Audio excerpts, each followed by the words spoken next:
How are you? Let me know in the comments below. So this is a continuation of the conversation I had mentioned in another video, which is with Michael Jolley talking about, previously he was talking about WebRTC and the Vonage video API. So definitely check out that video if you want to get more details on how to do that yourself. But this video is going to be focused on his background, how he got into DevRel, how he got to the Vonage, how he actually started live coding and live streaming. He is legitimately one of the best live coders I've seen on Twitch today. There's like quite a few other ones. I follow all of them, but there's quite a few other ones that I recommend too. But we're gonna leave this episode for Michael to shine and share his background, his history.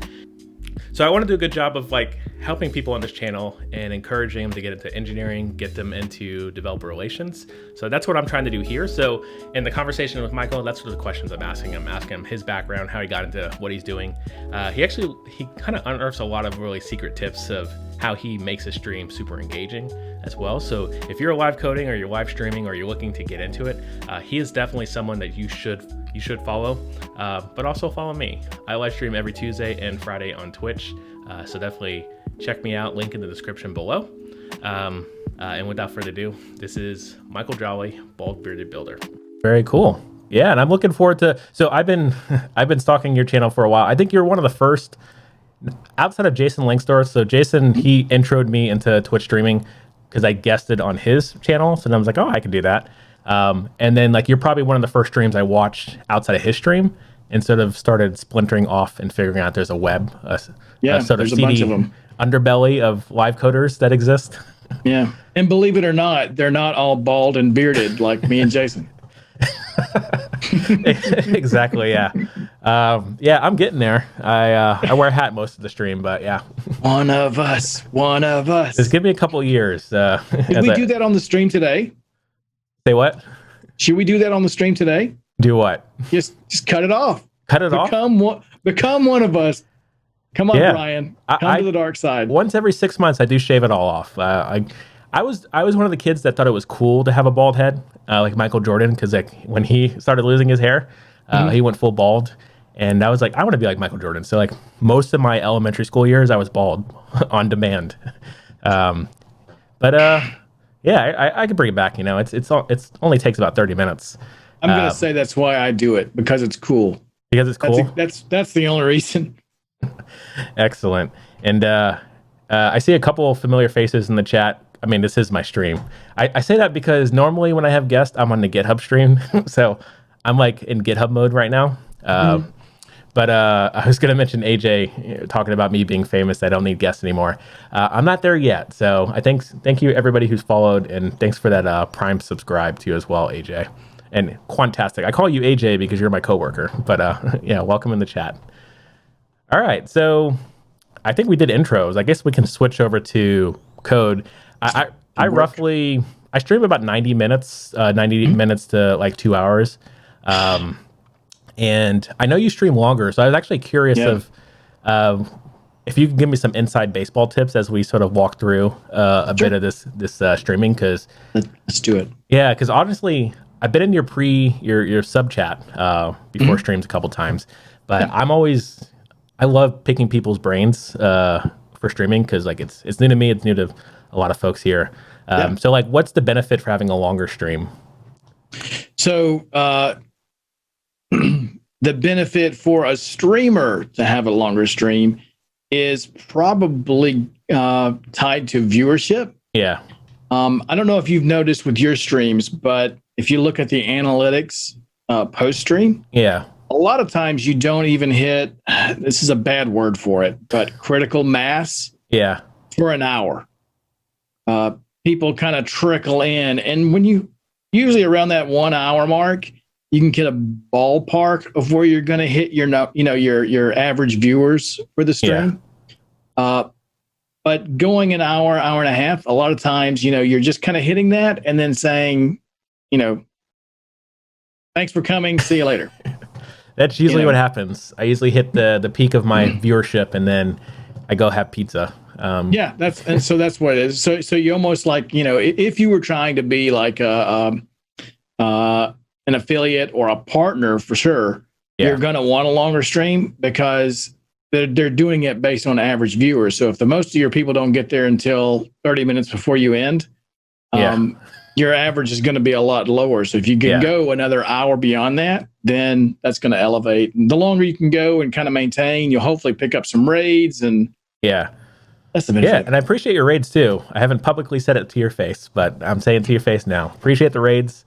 It's helped me. Streaming with people in the chat makes a huge difference. You can talk to my wife. I love talking, and I love talking to myself. But I would say while streaming, it's always better to have someone listening to you. So I don't know if your wife feels the same way, but my wife is so happy that I do this because all of the like dad jokes and get them out of your system. Exactly. I'm done with all that by the time we finish, and I can go have dinner and we have like intelligent conversations, and she doesn't have to hear about fart candles and all that kind of stuff. It's great. And I'm about the same too as well. I tweeted a really good joke. It was a programming joke on Twitter, and it actually got quite a few likes. And I tried to explain it to my wife, and she wasn't really having it. But let me see. I tweeted this morning the transcription. So I was doing video. So I transcribed the video I was doing a screencast for, and it said the transcription said BS code. And I really meant VS Code, and I ended up leaving it in to see what happens. But what was the other tweet? I don't go viral very often, but this one was good. It hit it. Yeah. That reminds me of two things. I'm going to share it in chat for everybody. I've actually got a repo of developer dad jokes. Oh, that makes it too easy. Yeah, and so like examples would be, why did the database administrator leave his wife? Because she had one too many relationships. So that's the kind of stuff my wife doesn't want to hear. But, not unless you're Mongo. Mongo is very faithful. There's no relations. That's true. So I keep a whole log of them. But you saying that reminds me, on the stream, I think it was earlier this week, we had that capability where you can change my VS Code theme. From chat. And people can actually install themes on my computer during a stream. Someone installed like 100 and something themes. It was like some extension with just an insane number of streams. And somebody put in chat like a message from a fortune teller. It was basically like, I see you alone in a small apartment with a lot of themes. Jesus, that's a lot of things. It hit me just the right way. I was in tears laughing, and people made clips of it. After the stream's over, I bring my wife in my office. I'm like, watch this. It was so much funny. I've been in tears. I actually had a headache from laughing so much. And she watches it, and she's just kind of smiling, and she goes, are you going to explain it to me now? And it just, I felt so defeated. Excellent. Yeah, I think I walked into one of your streams, but you were referencing that of your giggling, which is actually the same stream that I saw you. What is it? The person who has the panther in their title for their Twitch stream? White Panther. White Panther. Yes. So you had them on screen, and I had it muted. So what I do a lot is like I usually start with your streams. I'll be in the beginning. And then I have to do a meeting, so I just keep it muted in the small screen. And like, I was at a meeting, and I see this person on your stream, and then you're just like, I didn't hear what you said, but then they get up and walked away, and you're just like this. And then, it's fantastic. It's so fantastic. That actually, it's a great segue, because we built a WebRTC app on my stream. Like, it's been probably over a month ago now. And it was set to auto archive those recordings of each video individually to Azure. And she was one of the guests. She actually came in at the end of that, and we had made it clear to everyone, you're being recorded, during this conversation. She came in late and apparently didn't hear it. She had no clue she was being recorded. So that was a recording of her just sitting there, not realizing she's being recorded. She actually like gets up to go get a drink or something, or go to the restroom, who knows. And she ends up coming back in that clip. but that's the only one of all of them I saved. And I bring it out. And most of the clips we have of that are me going, White Panther, I just want to share my heart with you and tell you what I'm really feeling and just open up and be transparent. And then she gets up and walks away. And then you're like, what are you doing? What? It's gold. I love it. I have too much fun with that stuff. Yeah. What was it? I'm sure there's a clip of it. I need to, yeah, there may be. Yeah. Yeah. The Twitch, the layout, it always just gets me. Yeah. The new ones, I'm not used to it yet. Cool. Philip, welcome in. Oh, the clip of White Panther, you mean? Yeah. Yeah. I wanted to see if someone actually clipped it a couple days ago, but I don't think they did. They may have clipped it like back to first timers who I've done it a few times now. And now everybody's like, that's okay, you've done that before. Well, I mean, what the beauty of this in like the Twitch streaming is that you can have a lot of fun with it. So what I've done this week and last week, I've been doing speaking, which I want to actually ask you about your experience and at least get it recorded of your experience for DevRel and how you sort of joined DevRel and your experience being DevRel. Because I think you started this year doing DevRel. Yeah, I did.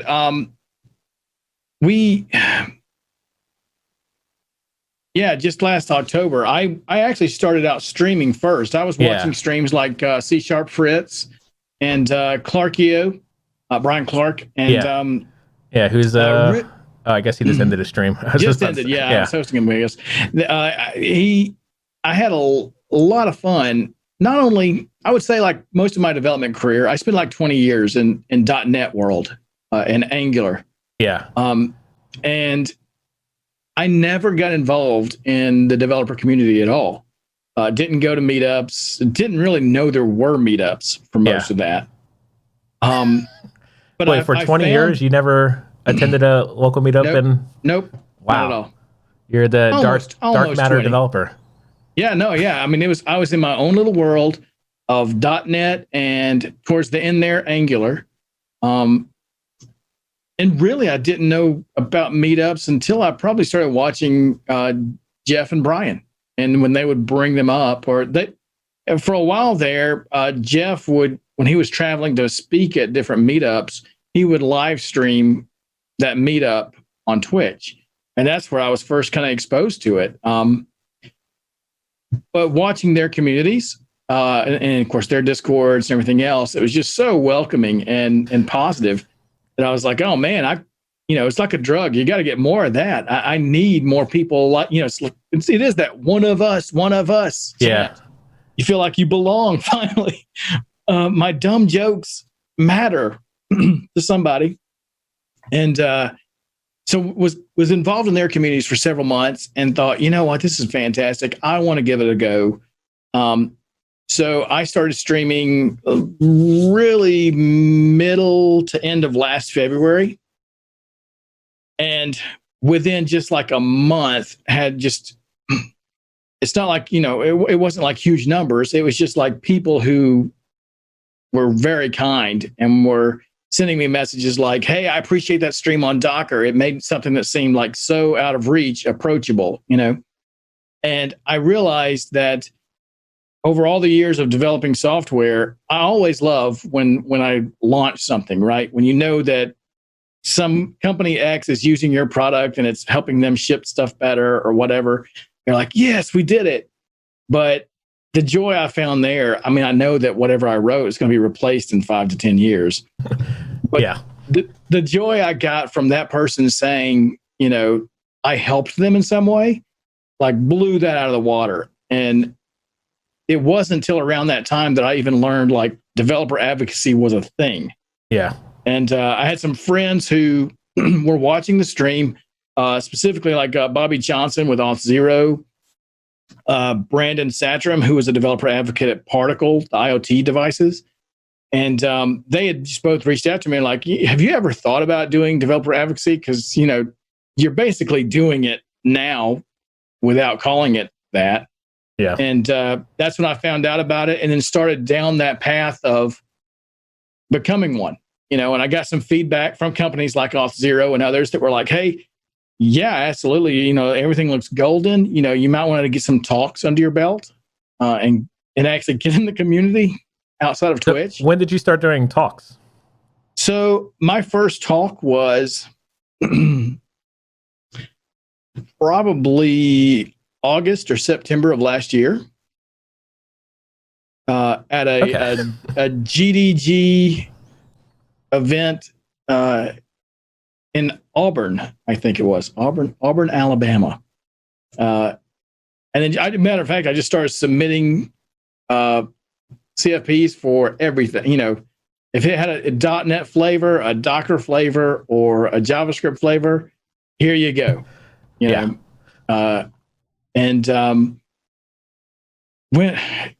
was a busy end of the quarter of last year doing that.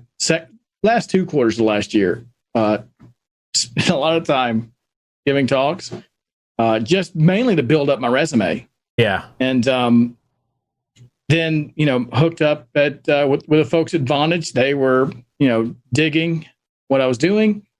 And it just worked out really well. And of course, I think I gave one talk before Corona hit this year, earlier this year in Orlando. And then I had another scheduled and it got canceled due to Corona. Was that Microsoft event in Orlando? It was what was it? It's not directly Microsoft. It was because Ignite was in Orlando last year. Yeah, it wasn't. It was. It's the .NET Nuke. Okay. Group. So, do you know .NET Nuke? I know .NET, but no, I do not know Nuke. Okay. Do you know? Are you familiar with PHP Nuke? It sounds familiar, but those are both languages I don't, or frameworks I don't. It's a bulletin board thing. It's like, it started off as like this PHP based bulletin board. It got really popular, and now it's like a whole CMS system. But then the .NETers are like, hey, you can't out nuke us. We're going to .NET it up. So they created .NET Nuke, which I think apparently so. Yeah. I don't know if PHP Nuke is still around, but .NET Nuke is like grown, and there's a whole ecosystem around it. And it's funny because I didn't give a talk on .NET Nuke. I've personally never used it. I actually gave a talk on developing inside of containers in VS Code. But, luckily Vonage was like really hyped up on streaming. They wanted to be a part of streaming back before everybody wanted to be a part of streaming. I think coronavirus certainly moved everybody in DevRel to, hey, we got to stream it up, Yep.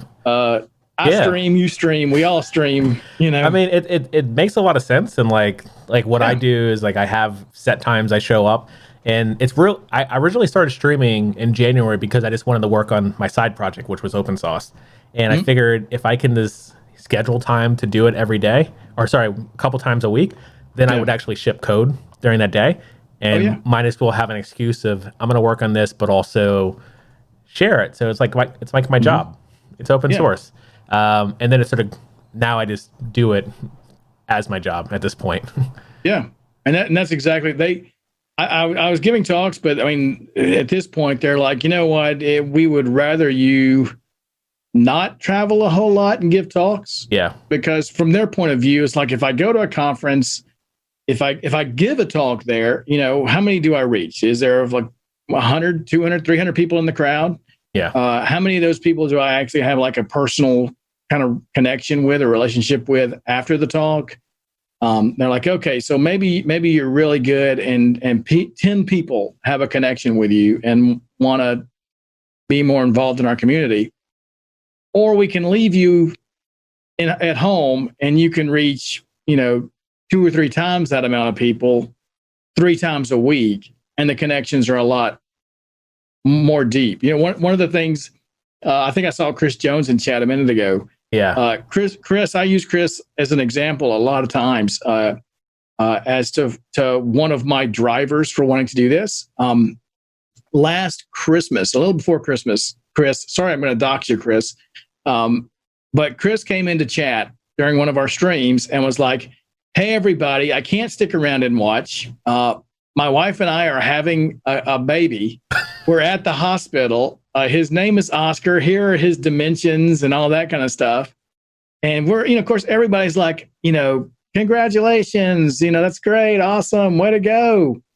But after the stream, I was just kind of reflecting on that. I'm like, who goes into a Twitch stream to tell them they're having a kid? I don't think I even put on Twitter when I had my kids. No, and same. It dawned on me that, hey, it's not just like viewers. We're actually building relationships, and we're becoming friends and almost family in some cases, where we don't just chat about JavaScript. Yeah. We're talking about our lives and people are going through it. And, especially right now, it seems like it was a great opportunity because of the pandemic. But when everybody's going through so much, we can all be there to uplift each other. We can answer your CSS question, but we can also like cheer you on when you're going for that new job or whatever. Yeah, it sounds like Chris. He's explaining more. He was actually walking his dog. He already had the baby. Well, he lied to us then. He lied to us. He literally said he's at the hospital. So that's okay. Chris Jones is a liar. We all know that. Oh, are we still streaming? Yeah. I'll have to mute your mic. Muted. I was going to shout out Brandon, who's also in Huntsville, who made a comment about meetups in Alabama. Oh, what did he say? Did I miss that? Oh, yeah. He said meetups in Alabama, which I think that's how you pronounce what he spelled. Yeah. There's not. So Brandon's from Alabama. There's not a lot. If he's from Huntsville, that's probably some of the best meetups there are because it's such a tech hub up there around the Space Center and all that. I would say Huntsville is probably like the more techie part of Alabama, but Birmingham does have a really good .NET user group. They've got a really good Ruby group.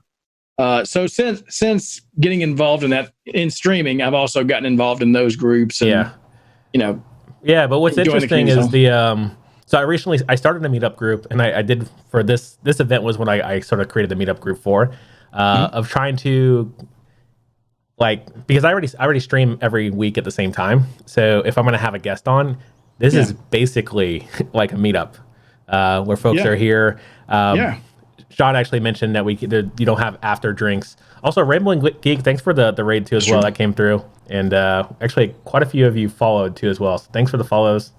I guess Dota and Jerry Hogan, Alec, Nightwalker, KG.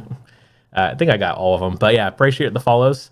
What I was getting at is that I don't have to. So I live 5 miles from the GitHub office here in the Bay Area. Like that's the best place to have a meetup. Not only is there like a bar built into the office downstairs, not only is it like a central place next to the baseball stadium, so people will show up to a meetup right before the games, and we plan accordingly too as well. So I was very consistent on having events at the office, and obviously we have not done this. Our last event I think was in January. But yeah, it's interesting the pivot and like even like hearing that you only had like one proper conference talk before you sort of went full-time dev around the time you were full-time DevRel. I think I had by the time I started, I had 2 or 3. I mean, that last 2 quarters was a flurry of them. But I mean, I'll say the 2 that I had before I started, I was able to drive to them both. Yeah. They weren't like, going to Atlanta or Orlando or, really around. Okay. Yeah. So you just like literally just getting started. Yeah. Which is like, I came off of a year where I did like 40 plus meetup talks, conferences, and workshops. Wow. That was my 2017. I did a whole, if I can flex, I did a whole YouTube video on that ramp up time as I was transitioning to DevRel and moving out of full-time engineering. But yeah, I don't miss those days, to be quite honest. Yeah. I'm enjoying this sitting at home. Stay at home. Yeah, stay at home, but also I get to have dinner with the family. Yeah, yeah. Yeah, when Corona hit, I was at FOSDEM in Belgium. And like kind of seeing that happen as we were live on air. Quantastic for the flex too as well. I was waiting for someone to do that. But yeah, the flex is strong with me. But yeah, I'm a big fan of this system and like figuring it out, and like I still haven't quite got the all the bells and whistles, and like I guess we could transition. I tried transitioning earlier, but I ended up getting you on a soapbox and talking about your intro to DevRel. But stuff that I've seen you do on your streams, which actually there was a clip of this. I did see this. Actually, it was probably the full videos. But like when you go to your BRB screen, so like I have my BRB screen right here. When you go to your BRB screen, you're actually grabbing a holding screenshot. Really still? Yeah, you're holding real still the whole time. Really still. I don't actually go anywhere. I just hold still. Yeah, which is amazing, which you can kind of see right here in the starting soon. But normally you sort of grab yourself. That's not what I meant. you clip yourself. This took a turn. I'm going to get the NSFW flag. This has been my first NSFW stream ever. Set the mature flag. Exactly. There goes all my followers. I don't know if there's a clip of that. I don't remember it. Yeah, there may be. Yeah, honestly, I don't know if Chris is still in chat, but Chris is one of my moderators. I think sometimes he knows my clips better than I do. And by that, I mean he definitely knows them better. If we scrub this, which I love that you have the 360p because we don't have to buffer. But here we go, your BRB right here. So this was you grabbing a screen cap of yourself, and then your BRB is actually injected. Is that using? Because I've actually missed when you made that, so I never got a chance to ask. So back up on that video. Yeah. And you'll see kind of the whole process. That was me just before I shaved. Yeah. This is one of the older videos. This is way older. Disregard that saying it was yesterday. That was like, me at 18 with the WKRP in Cincinnati t-shirt as well. Excellent. Where's it at? Come on. It was the ramp up.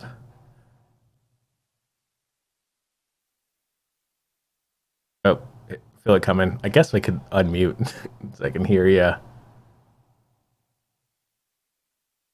Here it is. Making great video. That's quality content. Definitely, for sure. Did you learn anything? Well, no, but there was this bald guy that I'm not sure was bald, and it looks like Chris actually got a clip. Let me pause this for now, and then let's see. I told you. He knows better than I do. Excellent.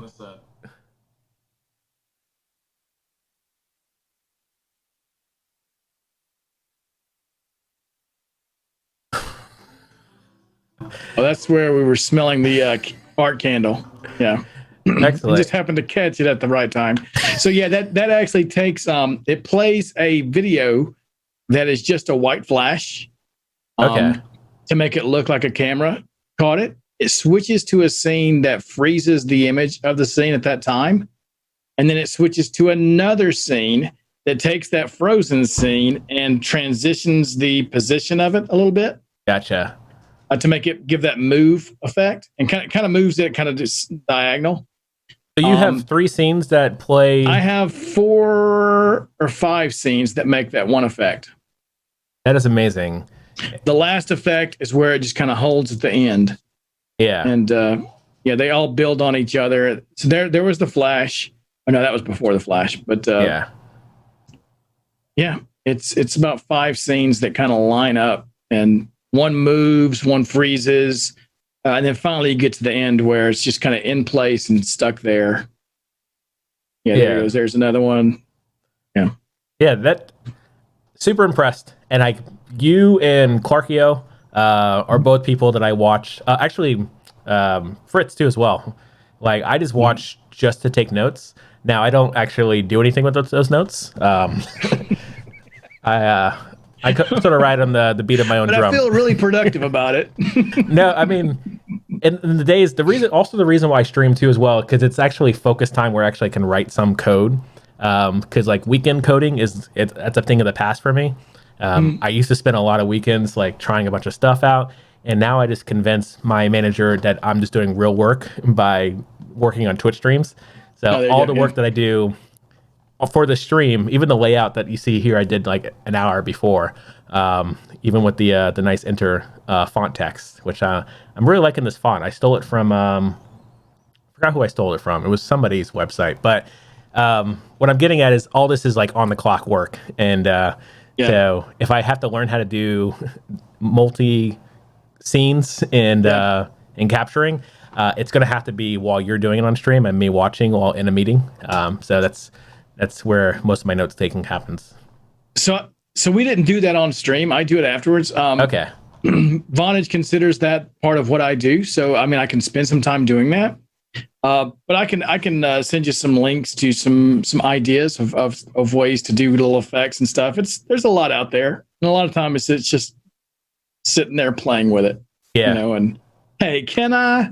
Oh, but what if I did this? It's just like developing, really. I mean, because you think about, you learn how to do X and you learn how to do Y, and you're like, what if I put X and Y together and they had a little Z baby? And it's the same thing. Generation Z, shout out to them. Excellent. Represent. Pixel replacement, like you got your green screen showing there, so you could do green screens and add I could backgrounds. Could have wiped that out so that way people don't continue to see the mirage that I present them with the beautiful camera, and I've got a washed out camera up there and a big bed sheet behind me. Which I gotta tell you though, it blows my mind. Your chroma is really good, because I thought the background was real. Yeah, until just now. And it just now dawned on me. Somebody mentioned it earlier in the stream, and it never hit me until now. I realized, wait a minute. Yeah, so Quantastic in the chat, who's AJ, my coworker, took a picture of the GitHub Studio, which is what you see behind here. Mm-hmm. So it is a real studio. I just can't use it anymore. So it's basically a picture, and I use it for all my Zoom calls and stuff like that, and it gets a lot of attention. I used to have a background that was my kitchen. That wasn't my kitchen. It was like a very fancy kitchen. And it would actually stop people, and they'd be like, wow, your house is really nice. Is that your kitchen? I was like, no, it's not. That's funny. So I had to stop using it because I could have a video call or talk to like important people without them stopping and asking about my kitchen. So do you do different things like on team calls, like at work, or like change out the background or whatever? I don't. But one of my coworkers actually has like really good 4K video that he puts behind him. So it's like he was in Seattle, so like the woods up there. He's like this like captured video of a stream, and he literally just has it behind him, and it's like a beautiful, soothing conversation. I did, but right around Christmas on our team call, I had like Santa's workshop behind me, and had done it like in OBS, so that was behind me, and I'm green screened in. But then I had a video of Santa like lean in from the side of the video and be like, waving to everybody. So it's time for me to give my update, and I had it set to my Stream Deck to like show that video, and then he goes back out of frame. So I'm talking like, so I was working on this and blah, blah. And then all of a sudden he kind of comes in and does his wave. So I get to the Gulp website. So I actually helped. Oh, they changed it. Okay. Well, I was going to say I helped on the Gulp landing page, but they completely ripped out all my code. That was my contribution to the project. My name's not even on the page. I mean, my face is not on the page. So talk about irrelevant. That was years ago. At least 4 years ago. I liked it. I liked Gulp back in the day. And I still can't bring myself to take that sticker off because it's just a cool sticker. Yeah. I mean, it's still got its use cases. I was still using lots of Gulp. It looks like Sean's still using Gulp. He uses a persistent query to pull in all the sponsors at the bottom. Are they using OneGraph to do this? So Sean's he's I guess, CEO and co-founder of OneGraph. So we go way back. He's been on my podcast, which open invitation if you want to come on Jamstack Radio as well and talk about this video stuff. Your podcast is solely about the Jamstack? Yeah. Well, dadgummit.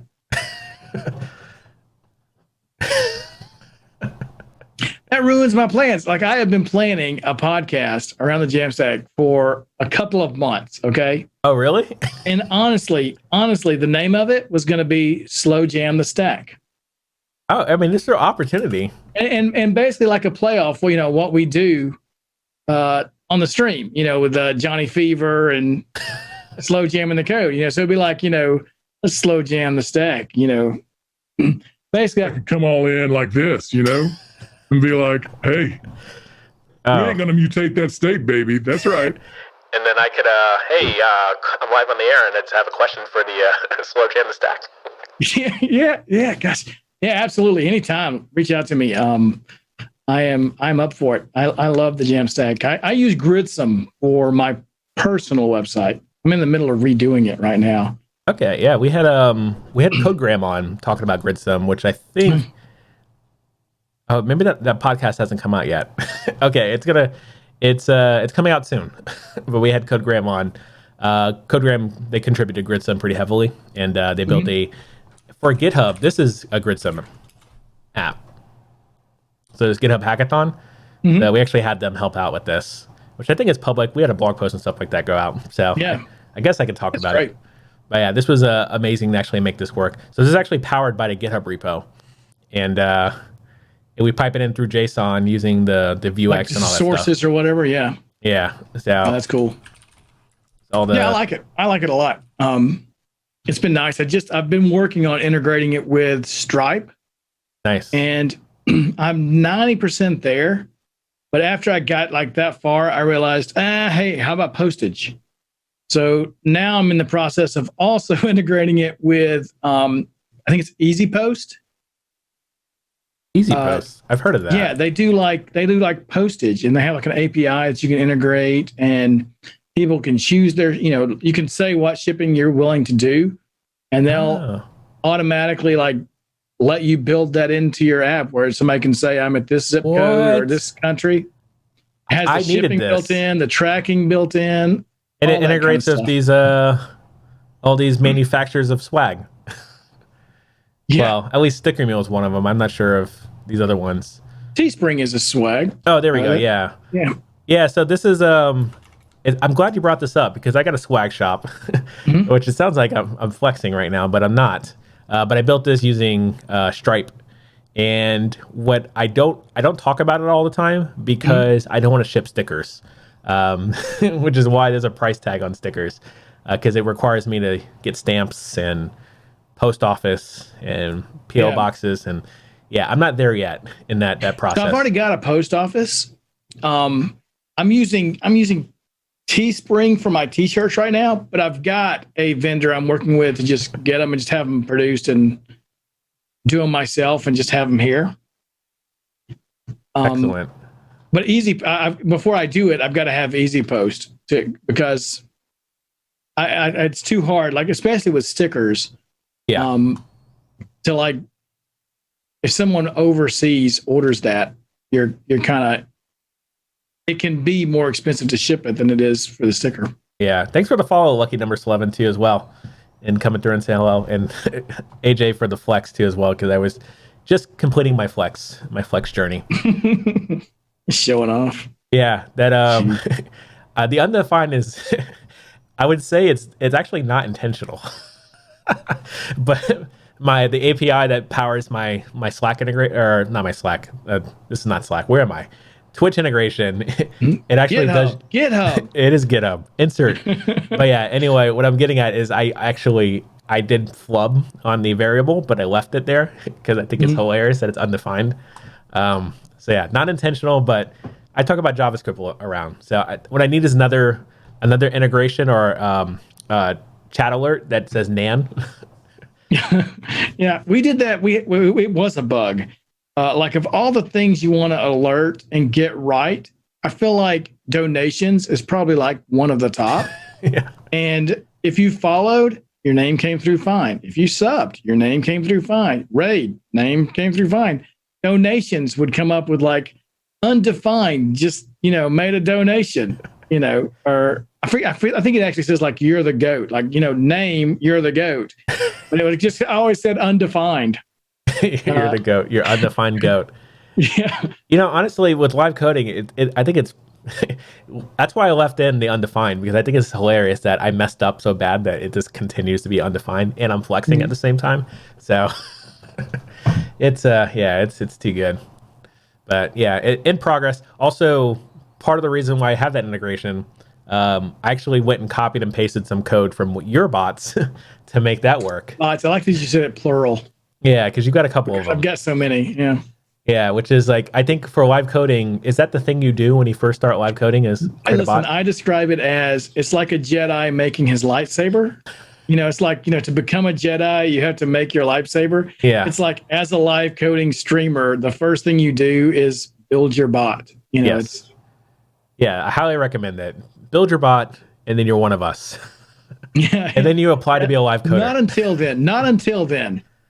If you're live coding without your own bot, yeah, you haven't achieved greatness. That's right. At that point, You're a Padawan at that point, right? Man, that is.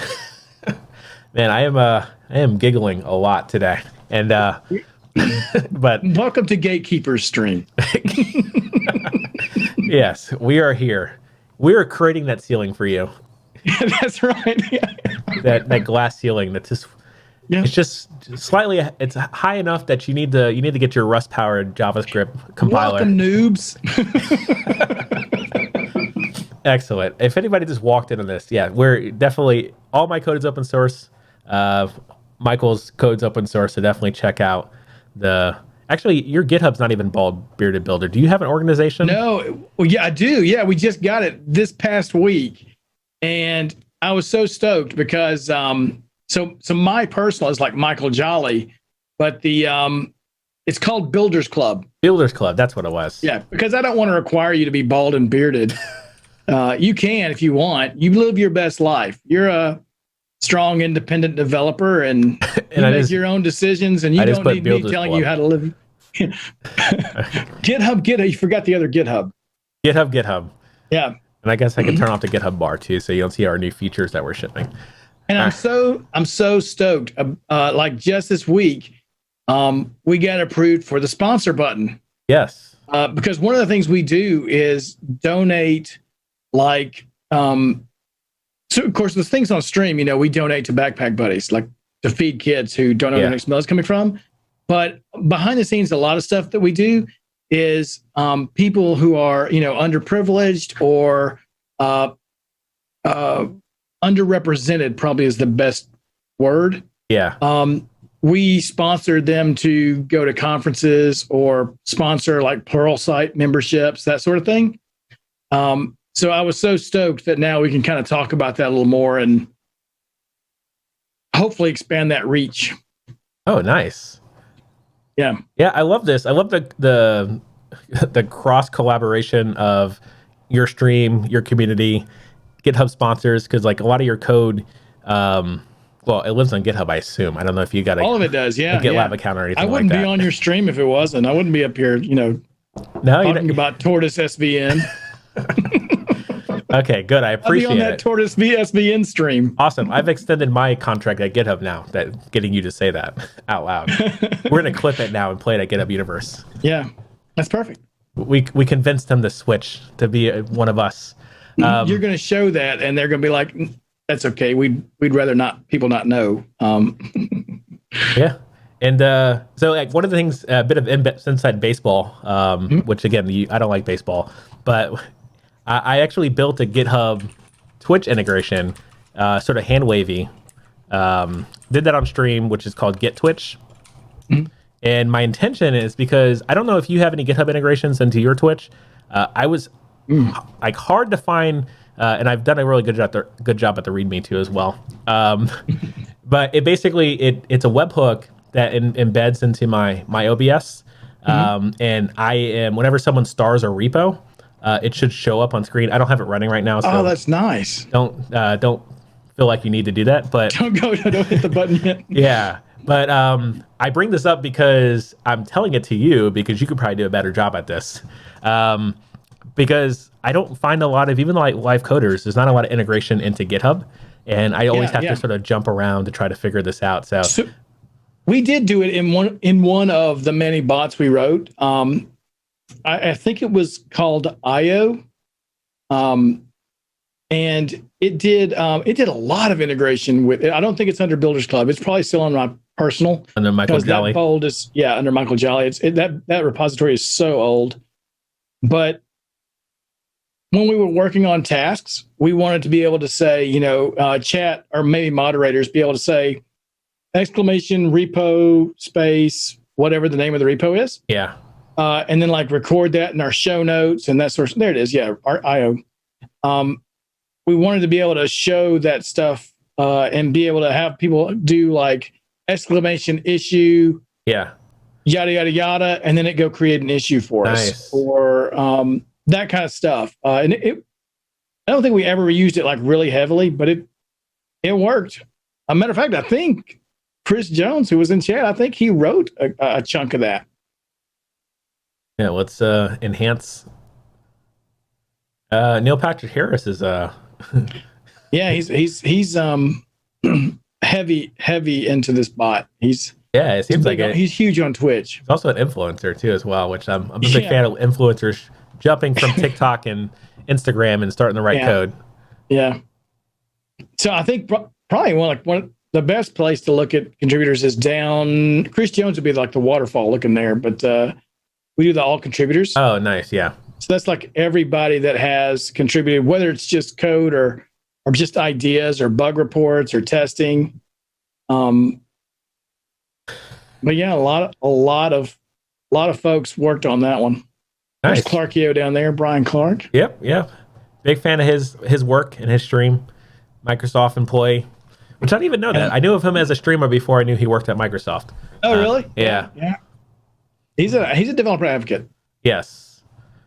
But I think for Azure, or the Azure developer advocates or something, or maybe all contributors just shipped a pretty site. Yeah, and I saw a GitHub action of all contributors the other day. I didn't use it. But somebody had made one to be able to. I don't know why they did that, because I mean, technically, what you do to use it is the same way you use all contributors normally. Yeah.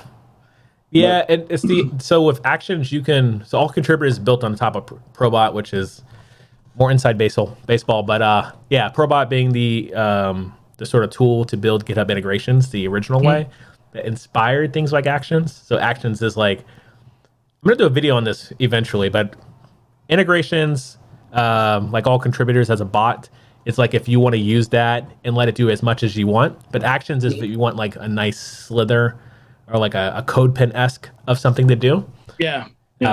So I'm not sure why you would wrap that into a bot. And we talked a lot about this internally around encouraging Probot creators to wrap their stuff into actions. And the only thing that I could think of is things like, so GitHub uses GitHub to build GitHub, but we technically use GitHub Enterprise to build GitHub. And with GitHub Enterprise, it actually does gatekeep what you can actually have integrations with. But if you make actions that are open source, we can actually embed those in the GitHub repos. Oh, that's nice. So that's the way for us to get around. Because like if I had to get because you can't use all contributors necessarily. No, you use the action because we can't see the code. So be able to embed that into our repos, we need to make sure that it's kosher and legit before it's like, hey, I'm just gonna add all these bots to my repos, and don't mind me over here, GitHub security team. So we started doing like on stream. We were writing a bot. I think we called it code contributors, but it's the same premise. Yeah. And we were building it as an action. Gotcha. Did you complete that? I don't think I did. It's one of those projects that, as we all do, start, I've got a lot of those. It's like the old infomercial, we set it and forget it. Yes. That's what I have. I've got this graveyard right here for projects, which I call BWD Live. Which I started this project as a way to share my projects that I stream. So this one actually works. This actually I did finish. Should you have like a BWD Dead for those kind of projects? BWD. I do have BWD Dev, which I'm not using, but I should do BWD Dead or the Graveyard for projects. Actually, I guess this is the only project I never finished, which is my resizing image action. Because my use case disappeared at work, which is what I was building it for. Yeah. I guess I like the idea of doing it as an action because they're there's a limited number of configuration options for all contributors. Yeah. And I like the idea of automating it with a little more of that. And you could put in the settings in your action itself and do some other things with it. That's why we started it. And it was working. I mean, it'll update the README and do all that for you. But I don't think we ever finished it. As far like if you tried to use it, it would probably work if you used it basic and didn't like really try to use all the options. We didn't finish all the options out. Yeah. All the configuration, I mean. Yeah. That's the I tend to I get sidetracked a lot when I have like not a deadline. So I was just I guessed it on the Postman stream. What was it, last week? So I ended up building Git Twitch for that specifically. And then hopefully I'll integrate it into my chat. But it's one of those things where I was like, I passed a hurdle, and now I'm gonna sit there until the README gets written by itself. Yeah. Open source though, contributions welcome. Just saying that out loud. But yeah. That's so I'm really lazy. So that's another reason we wanted to build that repo, because like at all contributors, if I want to if you add an issue reporting a bug, I've got to go type in a comment that says, at all contributors, please add whomever for bugs. But the way we were building code contributors is if you create an issue and somebody labels it with bug, we automatically have the action fire and add you as a contributor for that. Or if you do a commit that includes things like markdown files, we automatically add you for documentation. Or if you add anything with JavaScript or CS or all those extensions, we add you for code. If you have something that has an extension of test, we add you for testing. That kind of stuff. We never finished it. Darn it.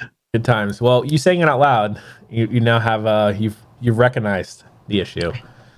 I now remember why I wanted to do it. So now I'm kind of motivated to go pick it back up and finish it, because I'm still having to do that stuff manually like an animal.